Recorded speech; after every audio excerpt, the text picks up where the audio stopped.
Welcome back to the Social Worker Podcast, where we bridge purpose, passion, and community one story at a time. I'm your host, and here on this platform, we celebrate social workers and change makers who are redefining what service looks like in every field. Today's guest is living proof that your degree doesn't limit your destiny, it launches it. Tradonn began her career in child welfare, building a foundation rooted in empathy, structure, and advocacy, the very pillars of social work. But her story didn't end there. With a degree in criminal justice, she took that same heart for people and transitioned first into law enforcement and now into the ever evolving field of cybersecurity. Beyond her professional achievements, Tradonn continues to pour back into her community. She is the founder of a nonprofit organization that provides scholarships to graduating high school students, opening doors of opportunity for the next generation, just as she once dreamed of herself. Her leadership doesn't stop there. Tradonn currently serves as a chair for the NAACP, is an active member of the Florida Association for Women Law Enforcement Professionals, and the treasurer of her high school alumni association, and a proud member of Delta Sigma Theta sorority. Her journey is one of transformation, purpose, and service, proving that when passion meets persistence, the possibilities are limitless.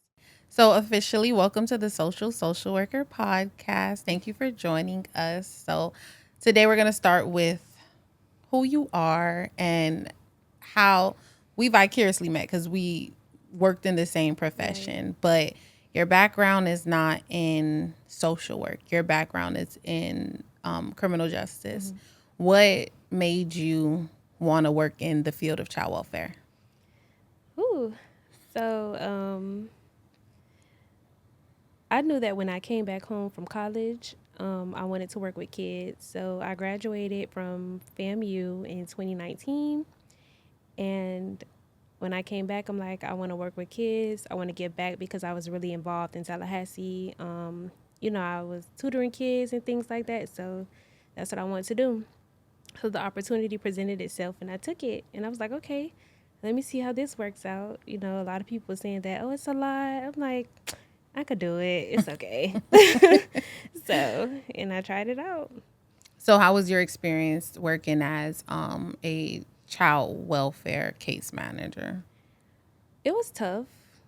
It was tough because it takes like a lot and it takes a lot of your life, a lot of sacrifices, personal sacrifices.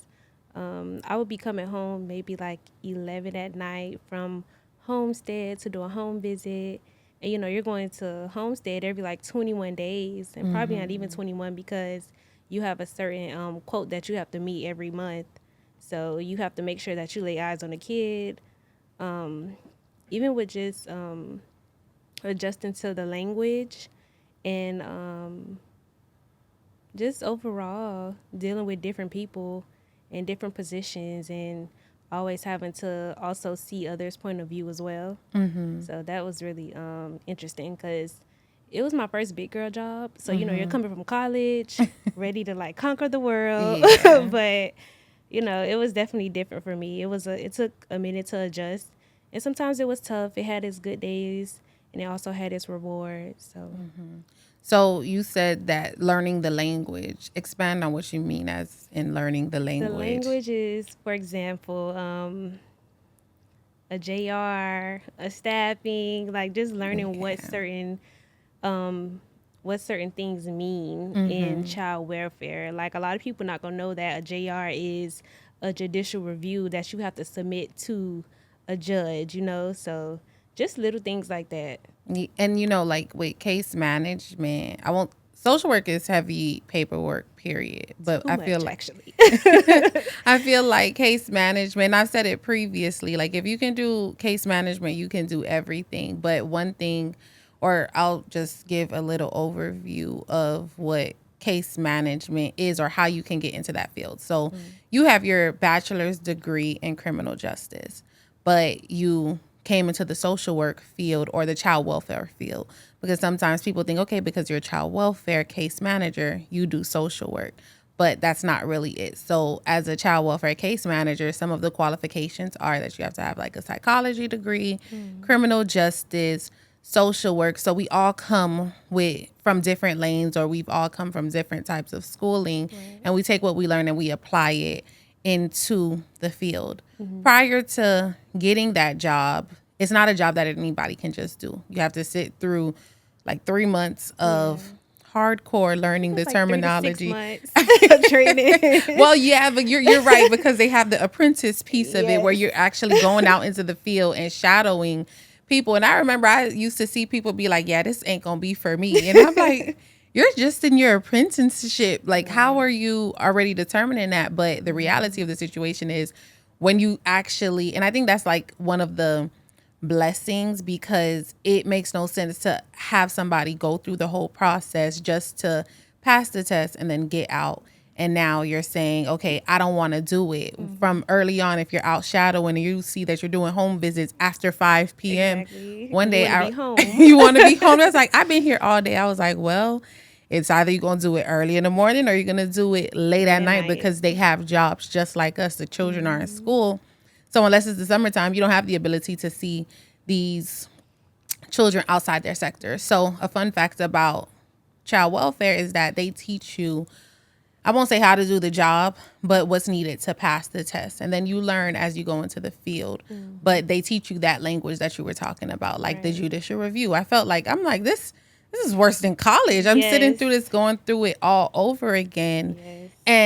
But it was new, right? So it was like, I feel like we get a lot of training before we go out into the field and before we're on our own. So the reason I brought you on the podcast is because I was having a conversation with somebody one day, and I was talking about the importance of knowing when to pivot and when change can be a great thing, because they were like stuck between a rock and a hard place as to switching career paths. And you came to my mind because I was like, there was a girl that I worked with, and case management was her thing. Like, she was doing it. She was out in the field. She started her own nonprofit within that time.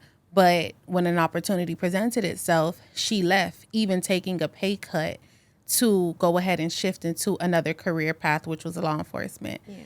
Tell the audience how that shift was like for you. Like, how did you know that it was time for you to make that change? So when the opportunity presented itself, I was definitely nervous, but I was in a space in case management where I was just like, I don't know if I could keep doing this. Man, so in case management, they always gave me like the complex cases because they said that I can handle it. And if you know, like I know, those kids were very, very, the situations were definitely complicated. It because I'm young, a lot of people thought like, okay, you have no responsibilities and stuff, so you could take on this. But it's like, my mental health, okay, like whatever. I need a break. So the caseload kind of just like escalated a little too much, and I'm like, all right, I have to find something else to do. I want to do something different. I don't think I want to be in case management anymore. As much as I love the kids, I'm like, I know that I want to work in law enforcement, and I know that I have goals that I want to achieve and that I want to reach in law enforcement. Criminal justice has always been my thing. So I'm like, okay. I talked to the individual who told me about the job, and so we kind of made a plan. Like, okay, you start here, and you'll work your way up. And I was like, it's gonna be tough because like you mentioned, I did take a very big pay cut. So but I was willing to try something new and do it because I feel like in our 20s, it's basically about enhancing your skills, learning who you are, what you want to be. The money eventually going to come. So I just wanted to be like a well-rounded individual. And I think that's really important to me because now, like, I know so much and I'm so knowledgeable when it comes to case management or being in law enforcement and things like that. So that was pretty much it. I was like, okay, it's time to pivot. It's time to move on. And the transition was so smooth. So I'm like, yeah, this is for me. Like it was no hiccups or nothing, even though it took a while. But For you to finally like leave the field? Because I yeah, think because because it we took like 8 months to officially get hired because of the tedious process. But I was like, I don't care. I'm gonna wait it out. and then when you got into that position, you got a promotion within what, 6 months of Yes. working there? Yeah, within 6 months of me working there, I was handpicked to be the admin secretary for that bureau. So, which was pretty cool. And I was like, already okay, I'm doing something right. So I'm like, So one of the things that I feel like, I mean, social work in general, heavy paperwork, but child welfare, I feel like it's just it's probably the heaviest paperwork I've ever seen. But the skills are so transferable. Like you learn the basics. And probably not even the basics because our reports go in front of judges, right. attorneys, and things of that nature. So our paperwork is held to a higher standard. And these skills were things that you are able to take with you with working with children and families into transitioning into law enforcement. How did you take those skills that you've learned working with families and bringing it into the law enforcement arena?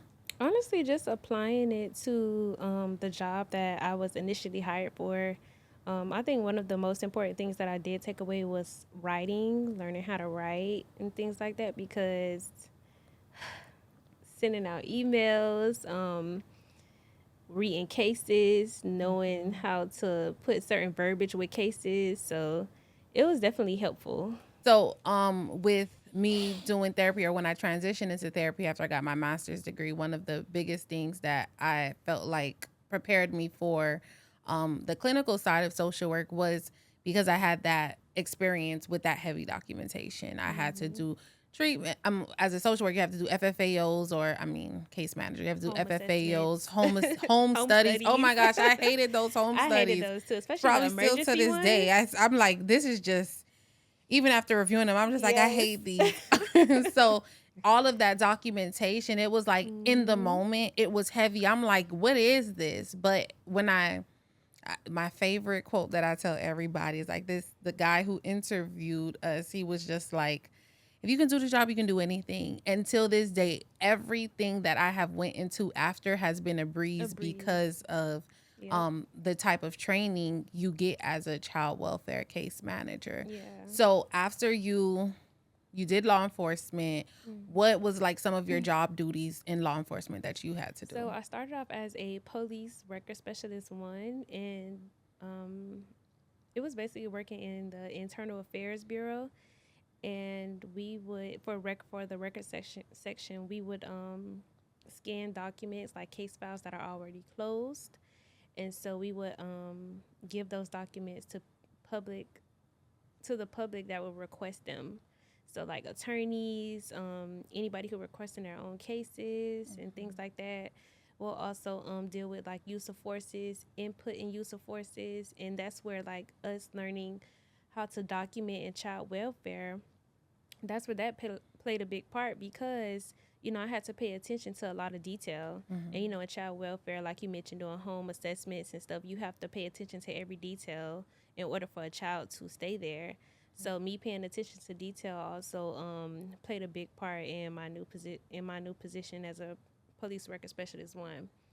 So it was a lot of, it wasn't really working with the public like I used to. However, it was still providing services for the public, things like that. In So social work, we call that like the macro level of mm-hmm. practice because you're no longer like doing the day to day in the field work. You're now behind the scenes doing more so policy work, or you're working within an agency confined setting. So Mm-hmm.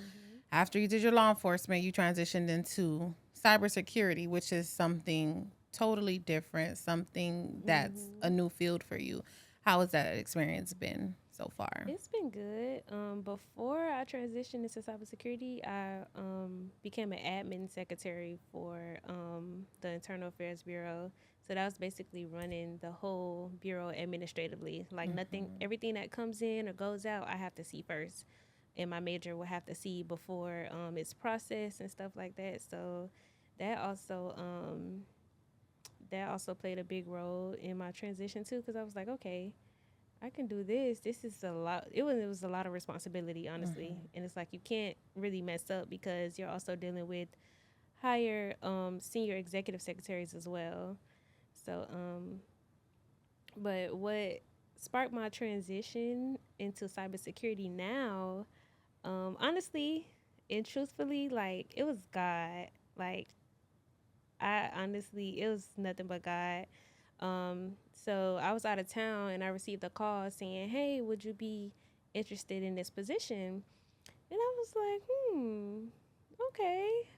I thought about cybersecurity before, maybe a few years ago, but I never like gave it any real thought because my mind was so set on this plan that I had when I was in the law enforcement agency. And I'm like, no, I got to do this. Like, this is what I want to do. This is where I want to go. This is what I want to elevate to. And like, nothing was just working out. And I'm like, you know what? So I'm like, okay, let me try it. I'll, go through the interview process and see what happens and see where it goes. And so I went through like 3 interviews before I officially got the job. And I was like, okay. Like I said, when I left child welfare, I was like, let's try something different, And honestly, I kind of became unhappy as well a little bit. But I was like, okay, let's do something different. Let's cybersecurity. Okay, this can be like a really good career for me. I can elevate to different positions, get different certifications and stuff like that. So let's do it. And that's what brought you And that's what brought me there. to the position you're in now. Mm-hmm. So one of the things that is great about the field of social work is that you're not like tied into one sector. You can go ahead and transition, you can go ahead and pivot and do what fits you. I think sometimes, or I've spoken to people or people who have trained me, sometimes we go back and forth and I'm like, there's nothing wrong with pivoting or transitioning. I know sometimes, and this is just my opinion. I'm not even going to say professional opinion. This is just my opinion that sometimes, we have to be well versed in different areas. And when I was getting my undergrad, I had a professor and he had a doctorate degree, but every degree was in a different field. And he was like, in case one area of the economy goes down, I'm able to transition and pivot and pick back up, because he wasn't afraid to step out. And he was like a jack of all trades. He was into like public speaking. He was a professor. See? He was like, Exactly. some people say, oh, you jump from job to job, but sometimes you need that to figure out what works for you. Like you said, in your younger years, it's about knowing who you are, polishing up the skills that you have, because you don't ever know. And I think that's why I stand firm on a social work degree, like, and no knock to your criminal justice degree. Okay. I tell people all the time, like me, I take pride in being a social worker, because if I wake up today and say I want to work in a hospital, I get to do that. I just recently found out that social workers are now in tech. There has also now been a bridge to where social workers are working in technology. I don't know much about it, but I'm definitely going to bring somebody on here who do know, because they just had like a webinar regarding it with professionals who are social workers working within the tech world. We have people who are senators who have a social work degree, who's working in Senate. So it's just, the social work field is that broad. So I want to touch a little bit about your nonprofit. Tell us about your nonprofit and all that you guys do, or all that you do. You guys, because it's a team. Okay. So my nonprofit is called the T. Monet Foundation. And as I mentioned before, I was really involved when I was in Tallahassee in school. And so when I came back home, I'm like, I want to do something big that represents me, but giving back to the community. So one day I was sitting home with my godmom, and I'm like, hey, I want to give high school students scholarships for books. How do I do that? So she was like, okay, I'll send you a template, and, you can go off that template. So I did the template. I did like a mini photo shoot and launch and stuff like that. And so I came up with a criteria, and I launched a book scholarship. And so my first scholarship recipients, one was one of my cheerleaders, my former cheerleaders, and another one was a student from Turner Tech. So it started off with 2, and then this year I gave away 12 scholarships. So Yes. every year it just has It's been growing. increasing and growing. But my nonprofit is geared towards assisting youth in transitioning into adulthood. So essentially, I am providing those services that helps them with like life skills, such as learning how to apply for college and what GPA you should have, how to access SAT and SAT materials, having professional development seminars, telling them, what to wear, what questions to expect on an interview, down to like what kind of perfume, cologne, color hair, like, everything, because all of that stuff counts. First Mm-hmm. impression is always, a big thing. So, I just want to provide resources that I feel like I didn't have as a kid, Mm-hmm. because I didn't learn how to do a resume until probably like my sophomore year of college. And that's when I got my first job too. So I was like, why am I just learning this? So that's another thing that I taught to in my professional development class is how to do a resume, because Mm-hmm. we all know that college does not work out for everybody. And so I think it's important that we grab those kids and grab our youth now and Mm-hmm. teach them those things, so that way when they do transition into adulthood and, graduate college, they are somewhat at least prepared to go in an interview or, apply for something. So I think that's really important. That's one of my biggest initiatives. Also, I still have like toy drives, back to school drives, Thanksgiving drives.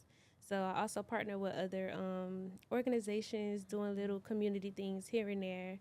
So it honestly became bigger than what I imagined. But I always tell people like it was a vision from God. So every time I do something, it's literally like a vision from him that I get, and I just Mm-hmm. have to follow suit, and that's what I do every time.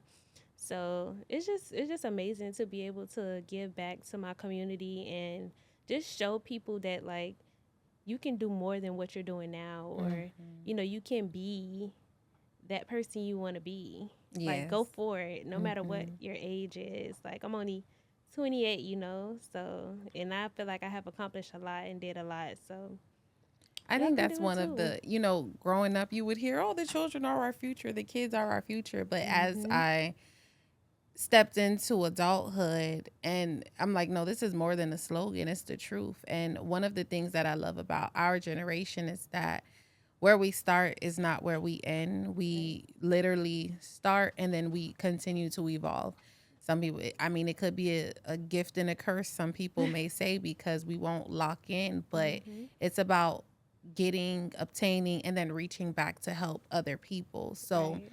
your journey is one that, because a lot of, I think this new generation, the upcoming generation, and Yes. some people in our generation want to be entrepreneurs, and it's conversations that I've had with youth about, it's great to want to be an entrepreneur, Mhm. but this also costs money. And I know this was something that Hello. you and I talked about, like, oftentimes you're not going to have investors when you first start. It's going Mhm. to just be you. And in order to fund that, you have to have some type of income coming in to Mhm. fund your dreams up until you get to the point to where it's now making profit. Right. So, I wanted to, what gems would you leave the audience, or not even the audience, the youth, the upcoming youth, about entrepreneurship and stepping out on faith and not being afraid to pivot when you feel like it's time?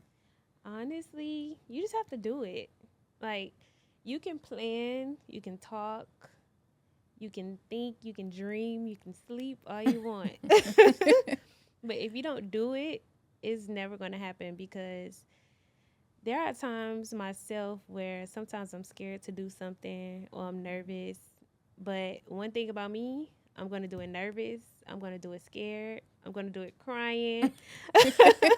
I'm going to do it out of my mind. Like, I'm just going to do it and I'm going to try it out, because I don't want to live with the regret saying, dang, I should have did this, or man, maybe if I would have just did it, you know, maybe it would have turned out different. But you just have to do it. Like, you just have to step out on faith. Like, hey, God, I'm knocking on your door. Help me with this. And you got to do it. And, you know, faith without works is dead. So I can't tell him, like, hey, God, I want to do this, but I'm still hesitant. I just have to do it. And sometimes, you know, he just going to grab your hand and you're going to take off running. You might not stop for water either. But, you know, you just got to keep the ball rolling. Don't let anybody tell you what you can't do. And one thing nobody can't do is take your education away from you. So I always encourage people to go to school or just to educate yourself on what you want to do, you know, different laws and stuff like that, because that stuff is important, you know. So when you know your stuff, nobody can ever take that away from you. So just do it. Just step out on faith, pray, and hey, let him take the wheel, but you also make sure you follow suit. And that's it, honestly. So let's talk about a little bit of the criteria of what's needed if somebody wanted to go ahead and apply for your scholarship. So the criteria for my scholarship is a 2.8 GPA. Of course, a headshot. It will be a 500-word essay of what would you want to do for your future career, and how would the book scholarship assist you in achieving your goal in graduating college and things like that. Also, you do have to fill out an application as well. It's usually online, and that's it. I think That's it. on the top of Okay. my head. And the last thing is, so what upcoming initiatives or projects that you're currently working on? So currently, I have a scholarship seminar coming up on November 15th for Miami Central and Turner Tech students. It's going to be at 10 a.m. and we'll be teaching them, and also parents are welcomed as well. We'll be teaching them about scholarships, how to find scholarships, how to apply, certain verbiage you need to get approved for scholarships. Also, another initiative I have coming up is my annual toy drive. Yay. So make sure you all donate. You can visit my Instagram at t.monetfoundation_, and you all can donate. I do have an Amazon link where you all can buy toys, or you can reach out to me directly. That's it for now. But For now, that's the key word, for now. See, it's gonna be something different. I'm telling you. So I'm gonna make sure that I put all of the information in the links below so that people can go ahead and either apply for the scholarships, donate to your toy drive, and the event that you're doing for the high school students, is it free or do they have to pay? It is free. Okay. Come get some free information. Most of my events I do are free. I don't really like to charge because I just want people to be educated and be able to have those resources and to like have somebody to lean on, because it takes a village to raise kids. Like, I'm only 28 and I don't have no kids, but baby. No, you don't have no biological kids, but you got kids. I got kids. Listen, Okay. You have kids. One thing about it, in social work or child welfare, you gonna have kids that you ain't signed up for, the ones that are not gonna go away. It's never ending. Yes. So it's great that you were able to go ahead and just continuously give back. Like, yes, you may have left the field of child welfare, but you are continuously leaving your footprints in the lives of the children that you serve, and the families that you serve, because and I think that's one of the important things of the podcast. One of the scriptures says that our people suffer from a lack of knowledge. And I think it's not that we're not seeking, but there's not really many avenues to know, because you may not be on my algorithm, right, or somebody else who may offer something may not be on my algorithm. But as you start to network and collaborate, you find out different initiatives or things that are going on in the community. Right. And you have a network of people that you know. I have a network of people that I know. So when you collaborate and then it starts to go around full circle, right, it can help, even if it just helps one child, even only one child gets a scholarship. Like you said, it started off with 2. Now you're at 12. And you started your, when was your scholarship launched and what year? April of 2021. And we're in 2025, right? Right. So I'm and like, wow. exactly, right? And the thing about it, like growing up in school, you used to think that something like that was just not achievable as an individual. Like, I'm pretty sure when you were applying for scholarships, never in life did you imagine that you would one day be giving scholarships out. Because for me, growing up in high school, when it was time to graduate, I never applied for scholarships. Whatever they gave me in student loans, that was it, because it just felt like it wasn't in reach. Yeah. So now you have students that can come get the help. You teach them the knowledge that they know so that they can take off and run with it. Yes, So because if I knew then what I know now, I would have had a full ride. right. You know, Undergrad and grad. undergrad and grad Okay. school, because the money is there. The money It's is all about there. locating it. And when, Yes. I know that there's a movement of entrepreneurship, but I am big on, you can be an entrepreneur and you can be a student, because one thing about it, like you said earlier, nobody can take your degree from you. Right. That's something that's yours. You've achieved it, and now you can take off and do whatever you feel is necessary with that degree. You can be an entrepreneur with your degree. Where you start is not where you finish. And that's what I think, like being in a nonprofit field, I think it's so important to be teachable, because there are so many other people with like similar initiatives or similar goals as you, and like they've been doing it longer, and it's like, oh my God, I want to do this, and I want to be as big as them, or so it's always good to like network and just understand and learn from other people, so that way one day that you can do what they are doing, and probably even bigger. So I want to thank you for coming on the podcast. you're welcome. I wish you having me. all the best in your future endeavors. I know that this is just a little thing right now. Within the next year or 2, I know you're going to take off and do even bigger and better things. I want to thank you for gracing us with your presence, Thank you. dropping the gems, and I will be sure to make sure that all your information is below so that they can go ahead and connect with you. Thank you for having me. Thank you. For everyone listening, remember, this is what the Social Worker podcast is about. It's not about where you start, but how you use your story to impact others. If today's episode inspired you, make sure to follow, share, and tag us at the Social Worker. And until next time, stay rooted in purpose, and remember, your story is a bridge that connects service to impact.